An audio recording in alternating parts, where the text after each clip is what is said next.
on mute because otherwise we will have echo problems, and apparently it's now resolved. And if you have, for any reasons of confidentiality, to respect the GDPR, so the General Directive for Personal Data Protection, please let us know, and then we will take care accordingly and not to remove you from the email. After the housekeeping, once again, happy welcome. So I'm Susanne Zenker from A.I.S.E, the Director General. A couple of other A.I.S.E colleagues are sitting with me here in the office, and I understood as well that you are quite numerous around. In terms of program, you can see it, so the purpose is really to launch our guidance document.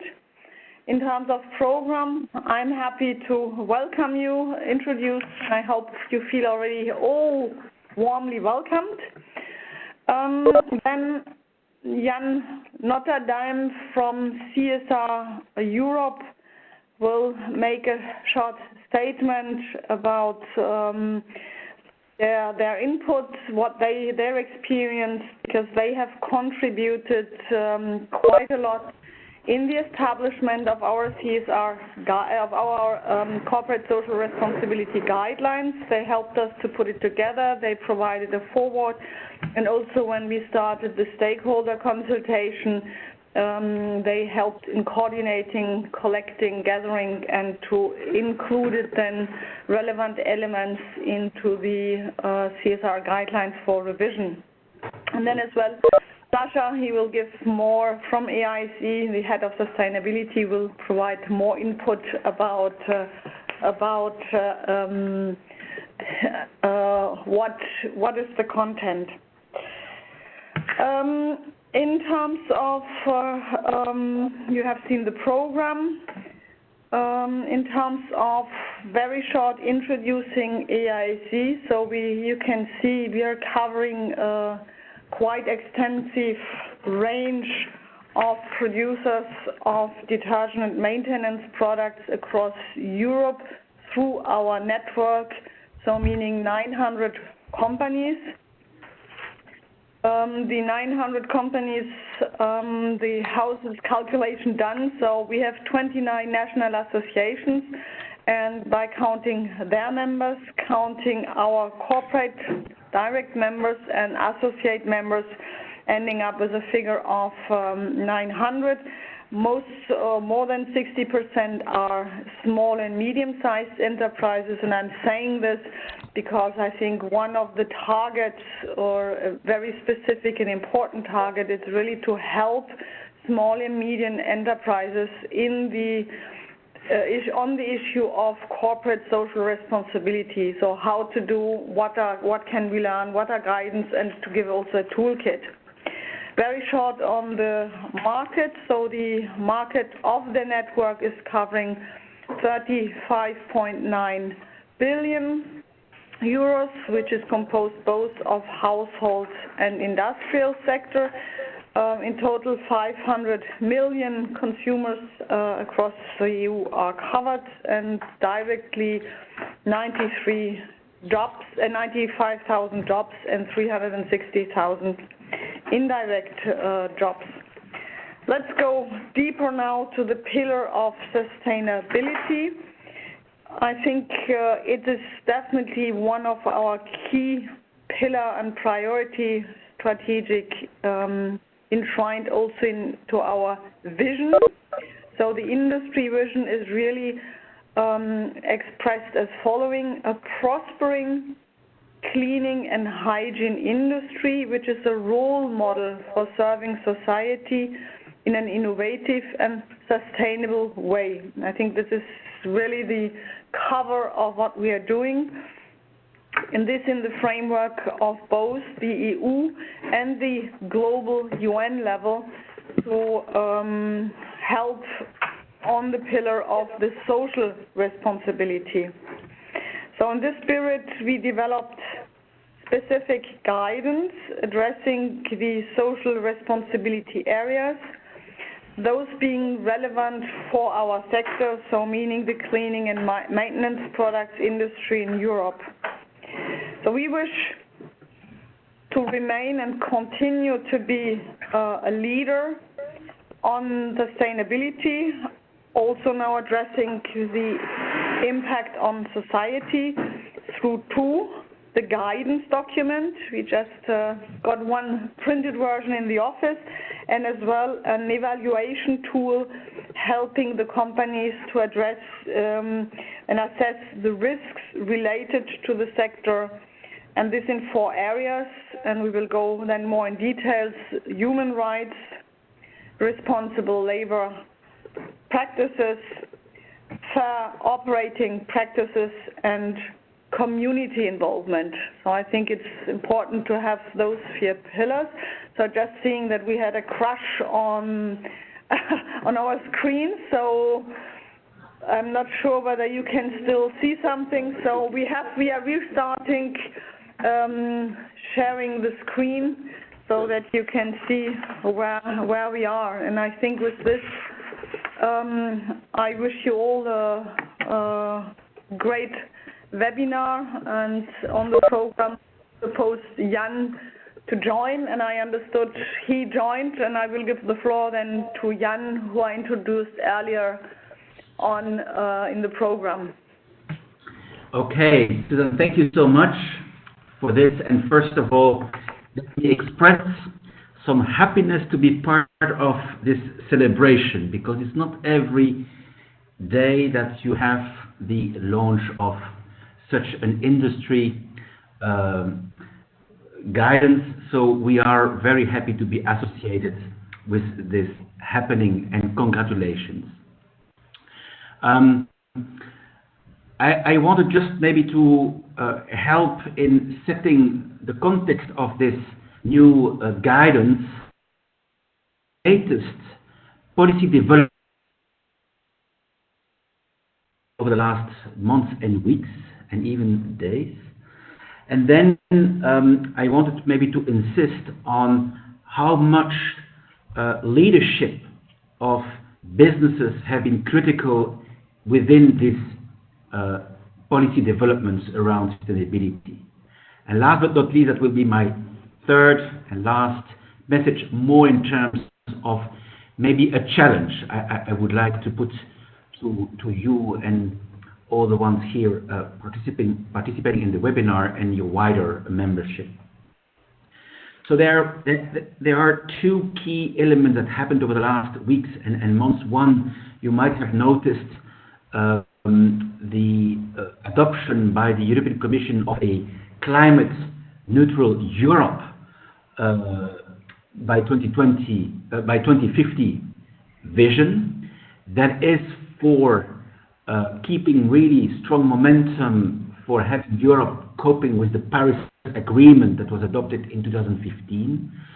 And of course, what is expected of the new Commission is to come with a kind of more robust and comprehensive implementation strategy on climate. And the second one that was adopted last week is a so-called Sustainable Europe by 2030. It's a reflection paper that the College of Commissioners and Juncker have now, or are now sending to the heads of states in Europe and also to the European Parliament, with a number of options on how Europe can upgrade sustainability as an overarching strategy for the European project. And what is critical in that reflection paper that has been adopted last week is 2 elements. One, how they present some elements with regard how to upgrade the leadership and statesmanship of the future president of the Commission and or a super commissioner on sustainability. How also to have sustainability as a first principle within the better regulation agendas of the EU and governments. How to also include sustainability into the EU semester, which is one of the strong European policy tools to track progress of governments on a number of financial and economic objectives. And the question now is, to which extent sustainability can be part of that process. And last but not least, also this reflection paper is also anchoring the proposal that has been made to them for having sustainability much more at the heart of the multi-annual financial framework. I will not go deeper about this reflection paper. It's available, and we might send to you a one-page A3 summary that we did on that long document of last week. But these are two important developments, because it is clarifying how the EU, with, I would say, vast consensus among very different stakeholders, are looking at the situation in terms of the half glass full, where we are performing well as a European region, with half glass empty, where is it that we still have to pay strong attention, since things are not going that well with regard to the pressure on nature and resources, and also the pressure on people with higher inequalities today than yesterday. So there is a more clear diagnostic of the situation, and there is now a more bold vision at the European level. What we are all waiting for is for the next Commission to come with an implementation plan, and not only a diagnostic and a vision. So that is in the happening, and we strongly believe that it will go beyond the final new balance of power after the elections.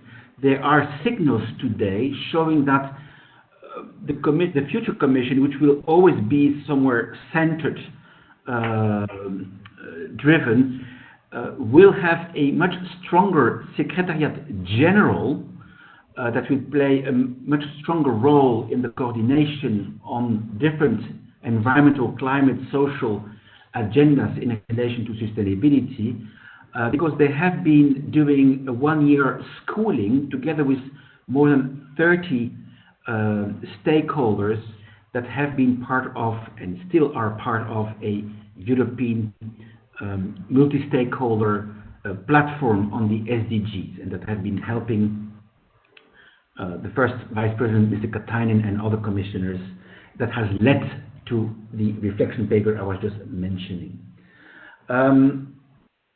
Besides that, it's also really worth to notice that in March 2018, the Commission adopted finally an action plan on sustainable finance.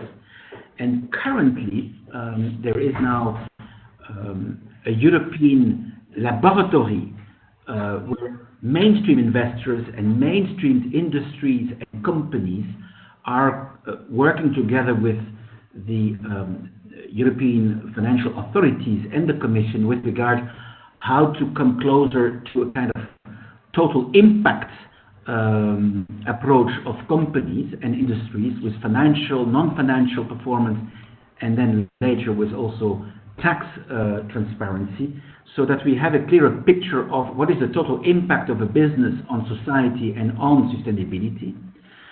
That can then be taken on board by investors to better allocate their investments in their portfolios of investment.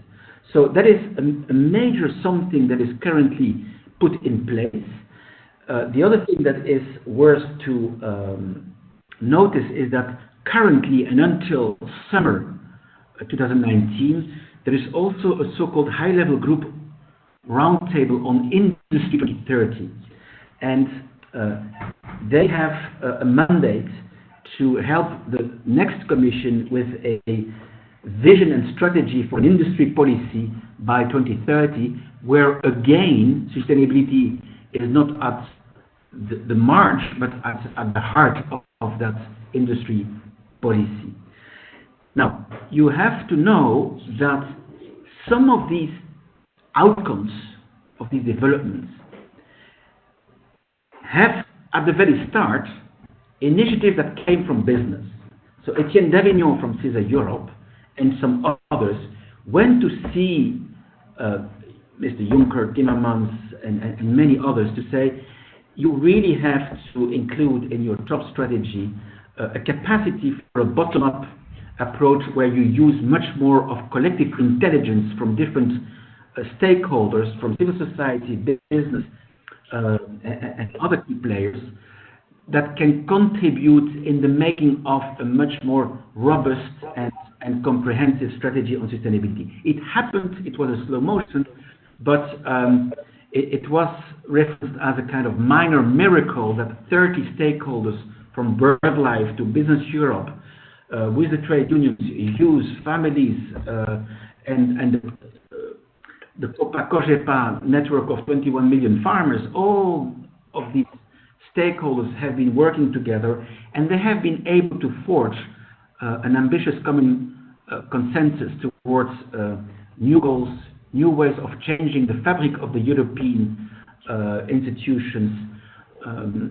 And so there are signals there that it might remain like that for the next Commission. So companies like the CEOs of Enel or of Unilever, Rabobank, L'Oréal, B.A.S.E, Samsung, Titan, Pirelli, well, these are leaders that have been extremely active over the last 2 or 3 years directly with the policymakers and with the society. And one strong proposal, which I think match with what is going to be launched now today with your guidance, is that a number of CEOs are now proposing, and there will be a call from CEOs in May this year, for creating a sustainable European industry alliance, where we would like to see how your industry next to other industries can rally an open alliance and see how we can collectively accelerate the pace of industry sectors, not anymore only individual businesses, but how sectors can accelerate the pace of their level of maturity on sustainability. Where is it that in between now and the next 5 years, we can see much more industry sectors like yours to be equipped with a strong vision, strategy, and a roadmap of projects that will allow much more of your members to envisage not only better performance and maybe better business models with regard to sustainability, but that will enable them also maybe to enter cross-sector initiatives, because some of the challenges that you have identified in SDG 3, 6, 8, 12, 13 will need also cross-sector collaborative platforms to find solutions to these challenges. So that is an initiative that will be announced in spring, and we really would like to see how in the near future CISA Europe and A.I.S.E will explore future collaboration within that broader alliance with other sectors. Last but not least, if I may, I would like to question regarding the future also of your guidance and your overall sustainability strategy as a sector.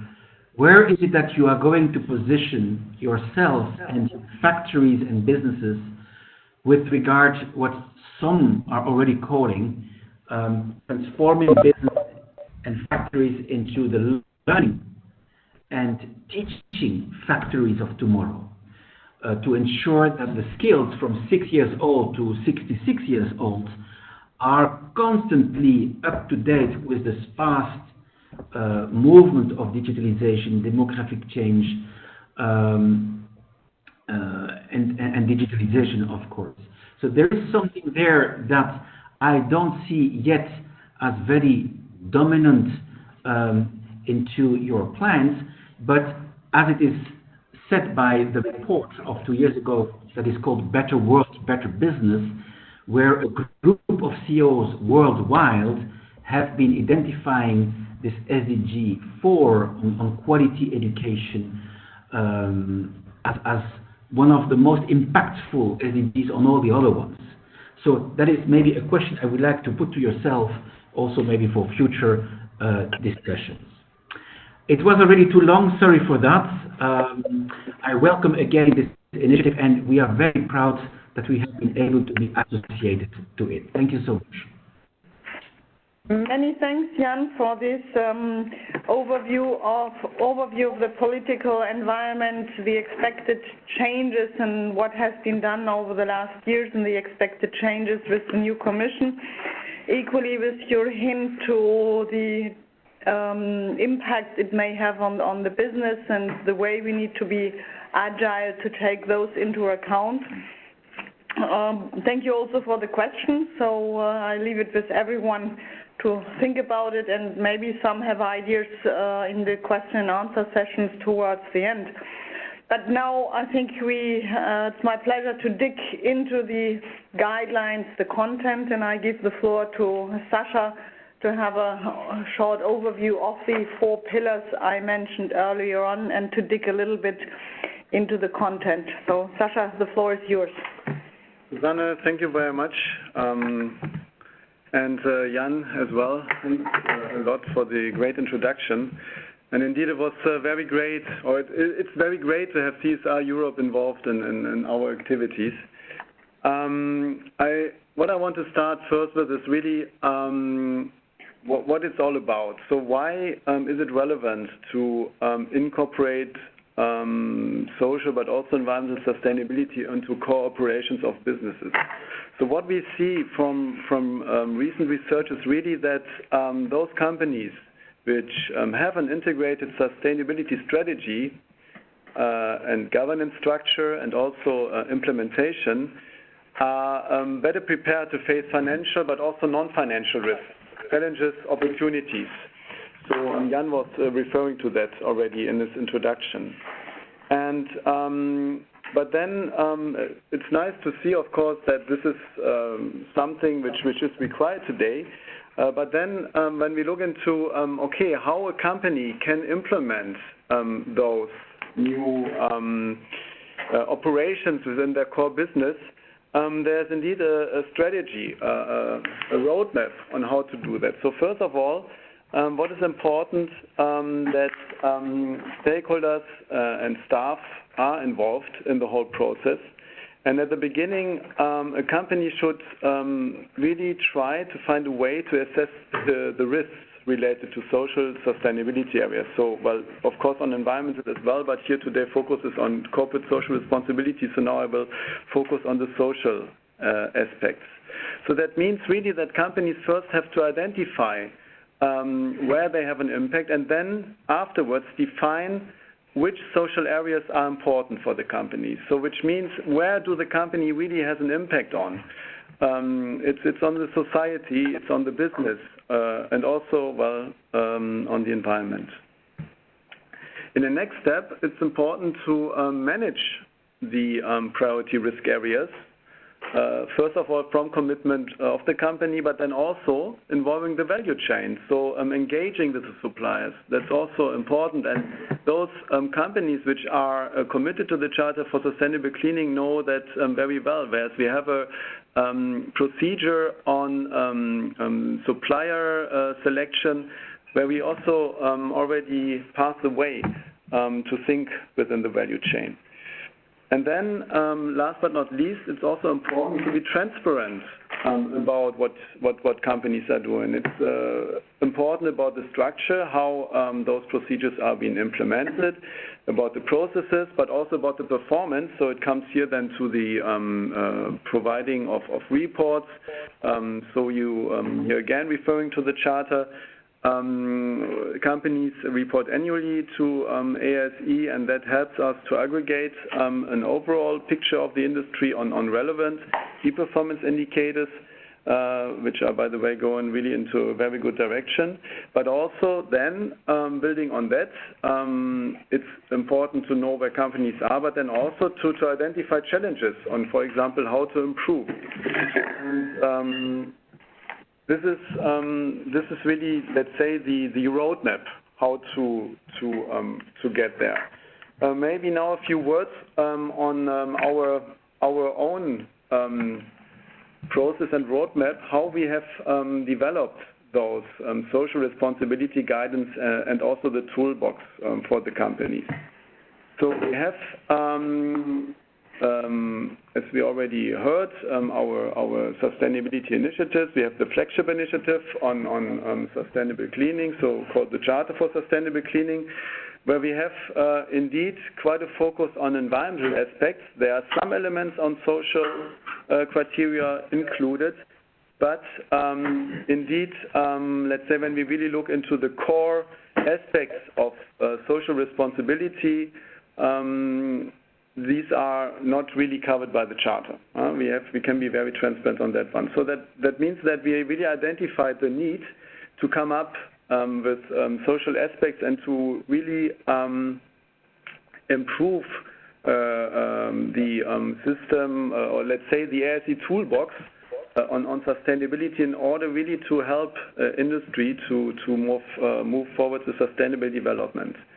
So that was the first point. And then the second point was also, okay, how can we help then the companies to implement those aspects which can be found in the guidance document. And here, the idea was indeed to prepare a practical, easy-to-use tool for companies to assess their risks related to sustainability.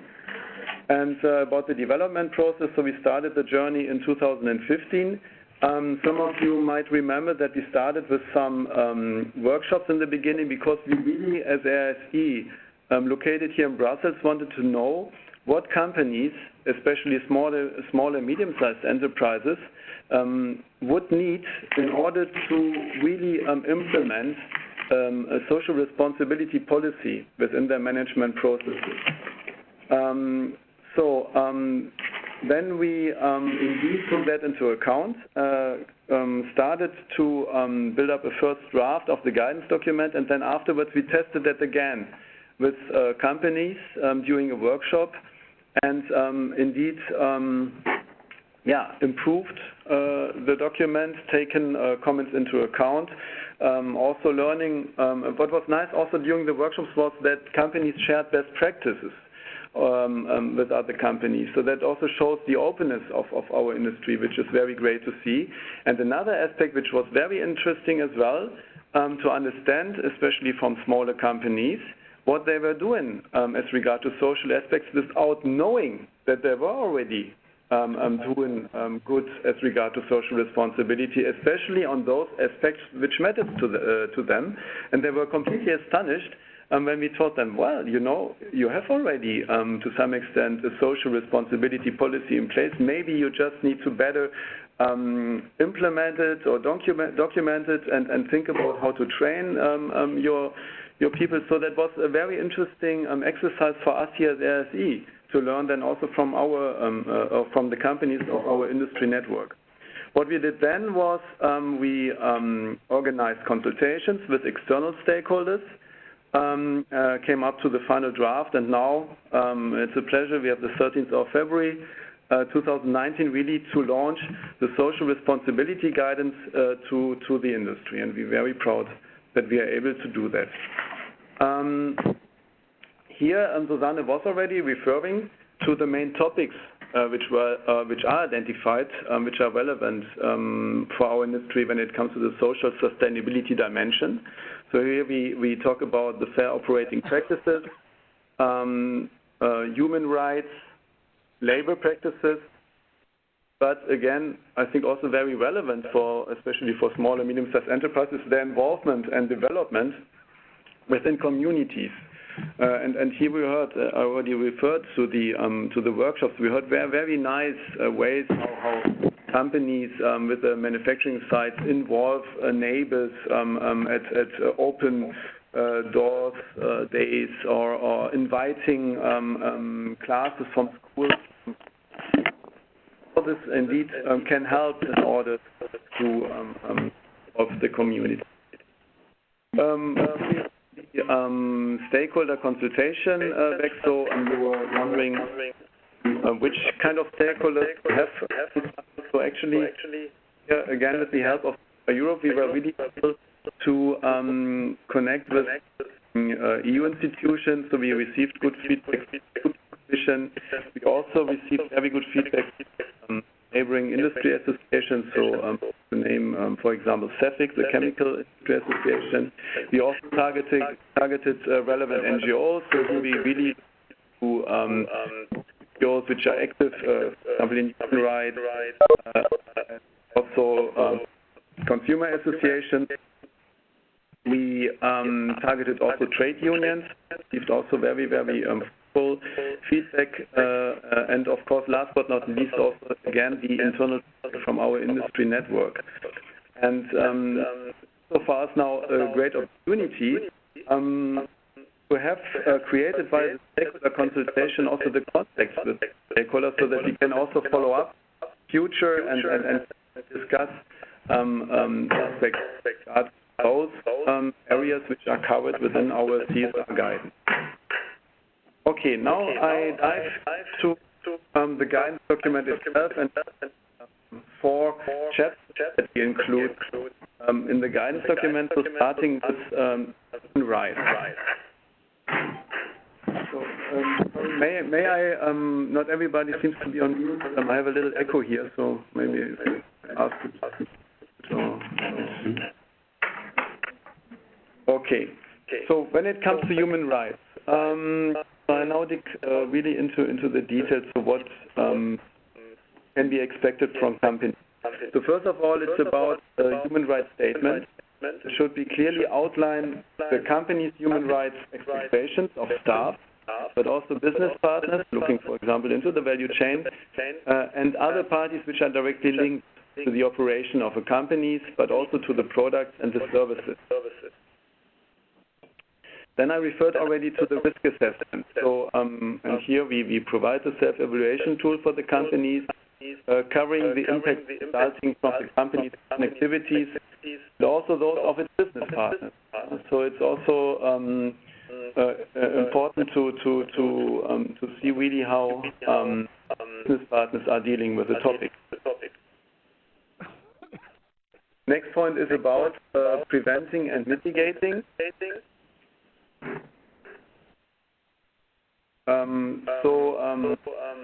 For example, about concrete action that is expected.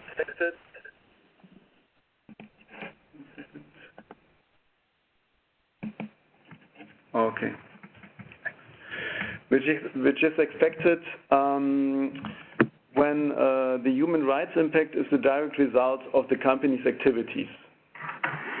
Then the next point is important, is really the tracking of the effectiveness. So which means that a company's tracks and records the effectiveness of the processes that the company have in place, also in order to maybe identify where there might be gaps. Important as well is to communicate that.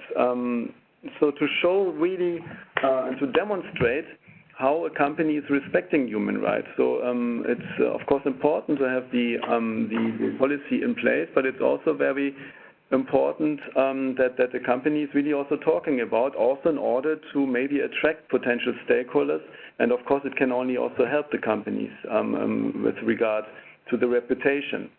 And then last not but least is about remediation. So that means where a company identify that it, for example, has caused an impact, it shall really take then appropriate action in order to avoid recurrence. So it means, okay, it can happen once, but it should not happen twice. And so, for example, by education, in future remedy might be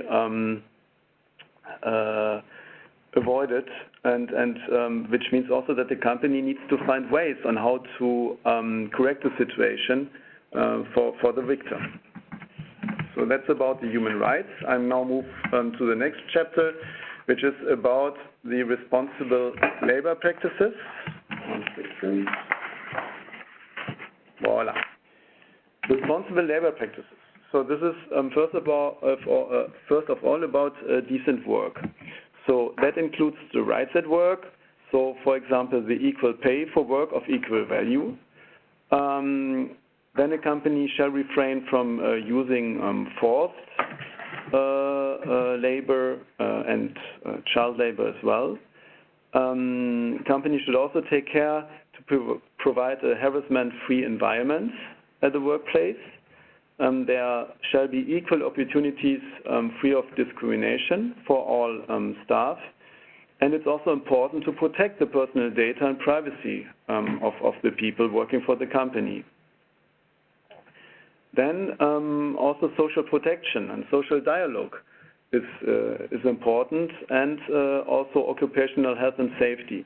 So here again, especially for those companies which are a member of the Charter for Sustainable Cleaning, we cover indeed the occupational health and safety aspect already with the Charter.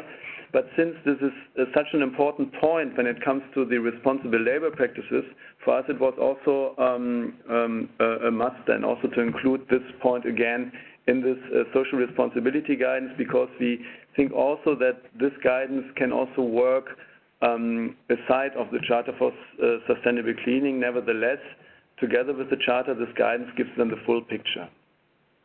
And last aspect linked to the responsible labor practices is the human development and training in the workplace, so that really staff has really the opportunity to further educate, to get trained on skills. And it's also, I think, only in the interest of the company that, for example, where new machines are installed, that the staff really knows how to work with those.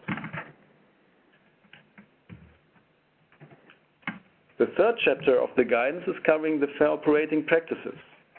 So this is about tax payments and disclosure. So that means that the company really shall fulfill tax obligations and provide also the authorities with all required information. And here, by the way, of course, and we thought that it's not needed to always refer to that, but of course the company really has to follow the laws, the national law, and the environment in which a company is operating.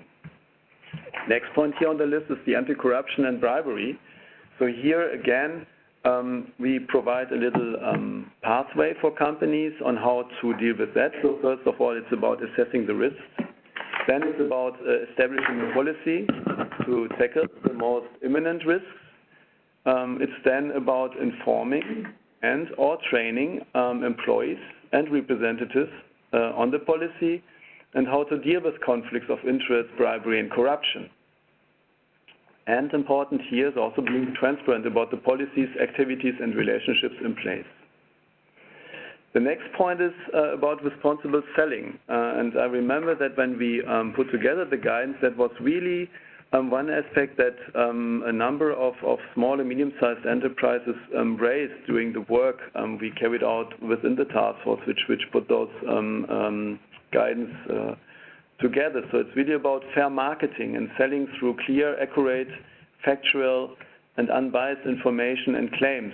So here, for example, we can refer again to the Charter for Sustainable Cleaning, which is with a logo, which is a claim indicating that the product has been manufactured according to industry sustainability procedures, but also that it fulfills specific requirements. In addition to that, it's also then about providing then information to the consumer on how to best use the product. So that goes into the safety aspects. Here, for example, referring to the A.I.S.E safety icons, but also on how to best use as regards to sustainability. So, for example, that consumers should really try to choose the best temperature and so on, so as provided via the climate system. But all this information has to be made available to the consumer, and here it's then, of course, the company who should then disclose this information to the consumers. It's also about responsible purchasing, which means that suppliers and buyers have to be analyzed, and full supply chain should be covered, and in order to see where there might be issues as regards to the selection of suppliers and of their products. Next point is regarding the respect for property rights, so that the company really respects property rights of other organizations. And then another aspect is about responsible growth and innovation. So that closes the third chapter, and now coming to the last one, it's about community involvement and development. So here the idea is that the company sets up a community involvement framework and strategy. So first via selection, prioritizing on action, contributing in an inclusive manner, and consulting, and also consulting and accommodating the expectations of local communities, so that there's really a direct dialogue with the communities. It's about planning, taking into consideration sustainable development impact of the company, avoid creating, for example, dependence on the organization's activities. Another point is about the implementation then, which means that the community should be involved, including the stakeholders, and encourage and support community service volunteerism, take into consideration partnering with other organizations and sectors and so on. And then also it can be an idea that the company develops a community involvement program, which includes then the details of the executions, and that will then be shared with staff and the employees, so they need how to execute the program. So this is in a nutshell indeed what the guidance is about, is covering. So I've highlighted really the main aspects, and of course you will find all relevant information in the guidance document. We also included links to best practice example, other existing standards and programs which we thought can be very, very helpful for the companies in the industry sector in case further information and clarification is needed. So the PDF file, which will be launched after this webinar, is, as I said, there are links included, and so I've checked all the links; they're all working. So you can click on them in order to get the documents. And so this is, I think, one nice tool.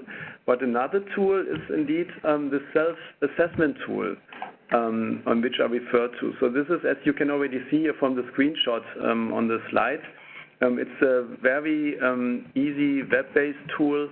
Not web-based, sorry, it's an Excel tool. It's not web-based, it's Excel, so that companies can download on their computers and use in order to identify really risks as regard to social sustainability. So what I'm doing now is actually I'm using a couple of minutes to just go through this tool. We have included, first of all, some guidance again on how to use the tool. So here the idea is really that companies first understand on how the tool is working. So we are working with the color code, which is quite forward, playing with green, orange, and red, and also giving companies the opportunity to indicate where aspects might not be applicable, but then we always find it very important that the company then reflects on why it's not applicable and then also provides some explanation. And this tool is really, it's an internal tool, so which can be used for internal management processes, so where really then ideas also can be shared on where to improve things, where also evidence should be provided on how things are being done, and maybe also involving colleagues from other departments. So the tool is structured in a way that we have first an overview, which actually provides you with the results on how a company is self-assessing itself. Where we see, as I said, with the color code, so we have the green, that the company indeed is having practices in place for different aspects which we have identified. for the different sections. No is red, not sure is, well, okay, I said orange, it's more brownish. But here this is indeed an overview on all the aspects. So first of all, it's about the key implementation requirements, as you have seen at the beginning of the presentation with this nice graph. Then diving into the human rights, into responsible labor practices, and you see it's a quite comprehensive document because we cover really each and all aspects as included in the guidance, which does not mean that the company really has to fulfill all these requirements, but to identify really where it has an impact and what the company is doing. Then we have fair operating practices and, of course, the community involvement and development. So in order to make it easier for companies, we split actually all the chapters. So we have here a tool for the key implementation requirements. So for example, a company checking that, and okay, it says, yes, we have sustainability, governance, and social and environmental dimension included in our vision. Then you just put a little cross and say, okay. Then here, this window is there the evidence where you can then include, okay, we do this and that, which fulfills the criteria. For another one, do you have a statement on your company's sustainability vision signed by highest executive? Well, maybe not. Then you click here, no, and so on, and you can here, not sure, and so on. So and then I go back just to show how it works to the overview. You see that then here everything is highlighted, and that is then really relevant for all the chapters. You have then, when you complete the picture, of course it will take you some time, but I think it is very, very useful.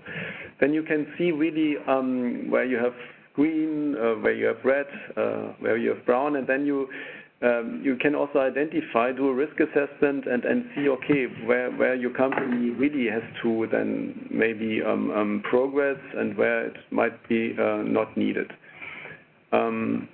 So, and we hope that this tool will be very helpful for you in order really to apply the social responsibility guidance, which is really covering all chapters. The version of this tool is indeed, let's say, a transfer of the printed document. And of course, in case we would update then the printed version, because well everything is moving, and we will then of course also have to adapt the tool. But this is then the current version, and which is really up to date, aligned with existing and most recent standards.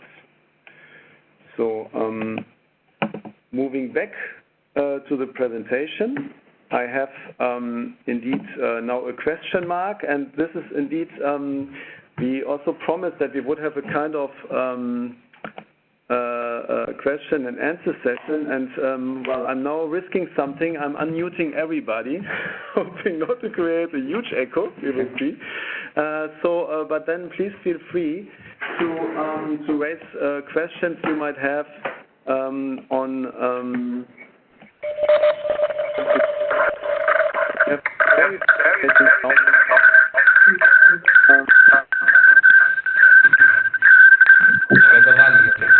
So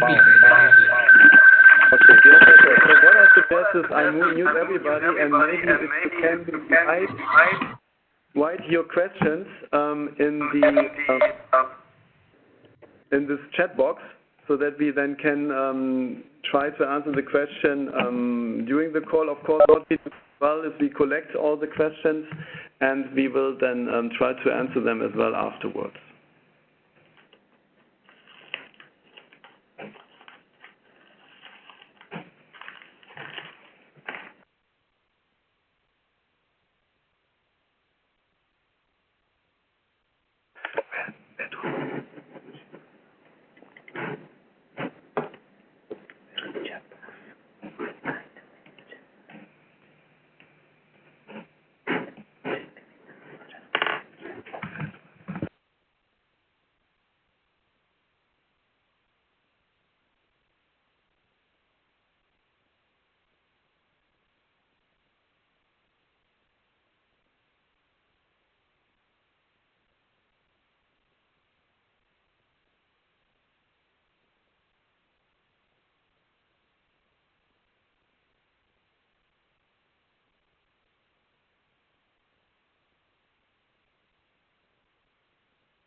So we have received the first question.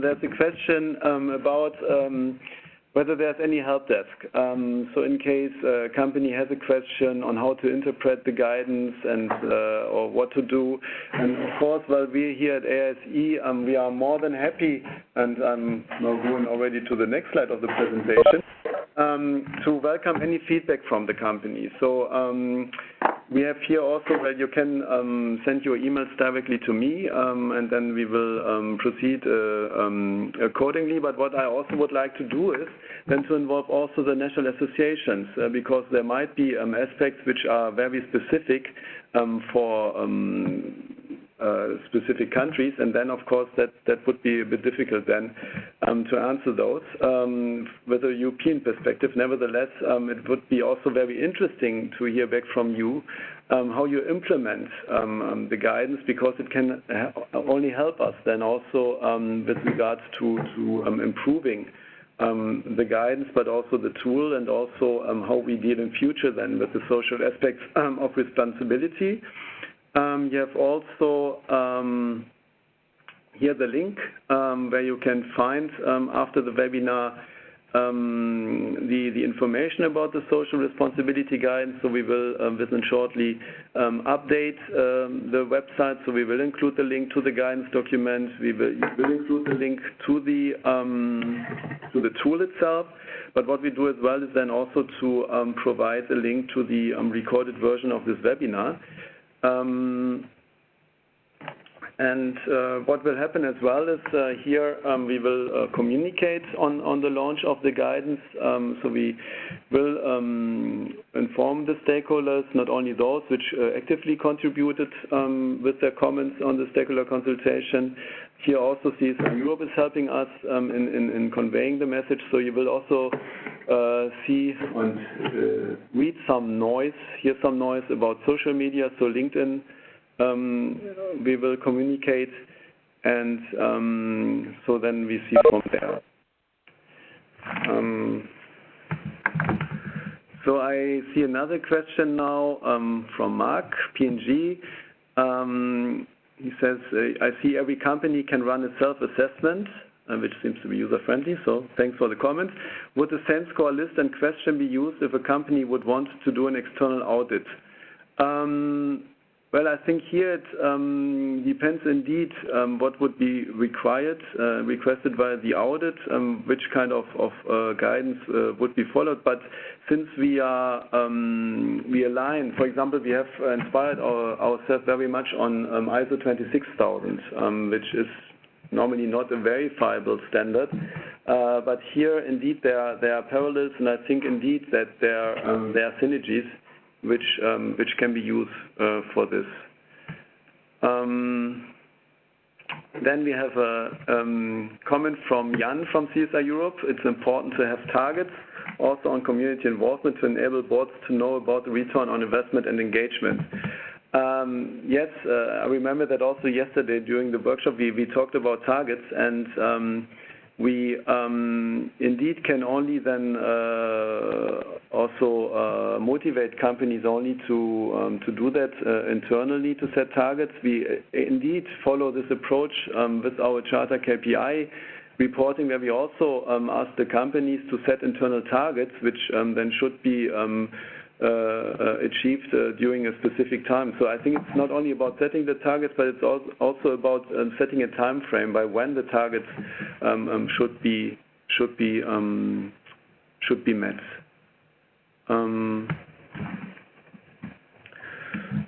So okay, so I do not have any further question.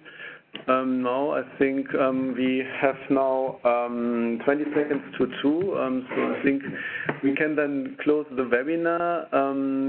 Well, from my side, I want to thank you very much for the attention. I think we have about 50 people attending, so that's a great success. And maybe to close the session, I refer to Susanne. Absolutely great. Still some disappointment that we couldn't do, and we had to shift to a virtual launching session rather than a real launching session with opening a bottle of champagne. Many thanks to all of you who contributed to the document. Great achievement, and happy reading, happy using, and for questions or proposals for further changes, improvements, please contact us. And as Sasha was, or Jan was saying at the beginning, it's a fast-moving world. Things are moving. So we definitely need also to keep this document as relevant as possible for the industry for further use. Many thanks. Wishing all a nice afternoon, and thanks also for Jan for having joined and CSR for the forward in our document. Stakeholder release is in the process of being made available, so on the website, probably also on LinkedIn in the next couple of days, and feel free to use it. Many thanks. Bye-bye. Thank you.